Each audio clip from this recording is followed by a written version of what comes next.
வணக்க நண்பர்களே, ஊட்டியிலேருந்து வந்தது உடம்பு கொஞ்சம் பெயினாகவே இருந்துச்சு. ஆனால் 2 நாள் இரவும் நமக்கு உறக்கம் சுத்தமாக இல்லை.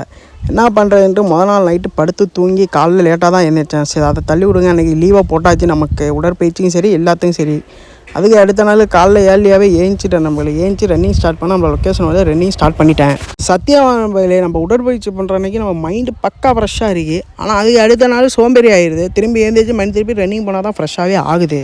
ஆனால் ஒன்று நண்பர்களே, பாடி பில்டிங் எப்படி காஸ்ட்லியோ அதே மாதிரி கண்டென்ட் கிரியேட்டரும். கையில் காசு இருந்துக்கிட்டு நமக்கு செலவுக்கு எல்லா அமௌண்ட்டும் பக்காவாக கையிலே இருந்துச்சுன்னா கண்டென்ட் கிரியேட்டர் ரொம்ப ஈஸி நண்பர்களே. சத்தியமாக கையில் காசு இல்லாமல் வேலை பார்த்துக்கின்னு கண்டென்ட் பண்ணிக்கின்னு ஜிம் பண்ணிக்கின்னு இதெல்லாம் ரொம்ப கஷ்டம் நண்பர்களே. ஏன்னா இப்போ நான் அப்படி தான் பண்ணிகிட்ருக்கேன். ரொம்ப கஷ்டமாக இருக்குது. ரெண்டையுமே என்னால் மேனேஜ் பண்ண முடியல.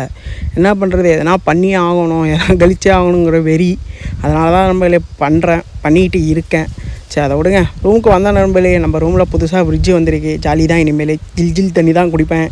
அதுக்கப்புறம் சரியான உறக்கம். ஏன்னா திரும்பவும் ஒரு மாதிரி பெயின் ஆகிடுச்சு உடம்புலாம். பகாவாக ஒரு 3 மணி நேரம் தூங்கி ஏஞ்சதுக்கப்புறம் நண்பனை ஒரு டீ போட போயாச்சு நண்பர்களே. அதாவது நம்ம கடையில் போட்டு வீட்டில் போட்டு குடிக்கிற டீயோட கடையில் வாங்கி குடிக்கிற டீ தான் நண்பர்களே. அந்த அட்மாஸ்பியருக்கு பக்காவாக இருக்குது. வேறு என்ன பண்ணுறது, அதனால தான் கடைக்கு போக வேண்டிய நிலைமை ஆயிடுச்சு.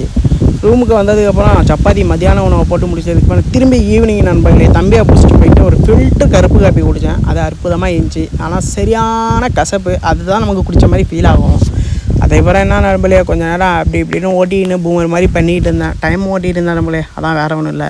ஈவினிங் அதாவது ஒரு 3:30 மணிக்காக ஒரு இடத்துக்கு போனேன். ரிலாக்ஸாக 1 ஹவர் அங்கே நின்றுட்டேன். ரிட்டன் வர நம்ம சீமான் ஐயா பிரச்சாரம் பண்ணிகிட்ருக்காரு, தேர்தல் பிரச்சாரம். ஆக அவர் பேச்சை கொஞ்சம் நேரம் கேட்டு இரவு உணவு வாங்கிட்டு ரூமுக்கு ஜூட்டு விட்டாச்சு நண்பர்களே. நாளைக்கு வீடியோவில் பார்ப்போம். நன்றி, பாய்.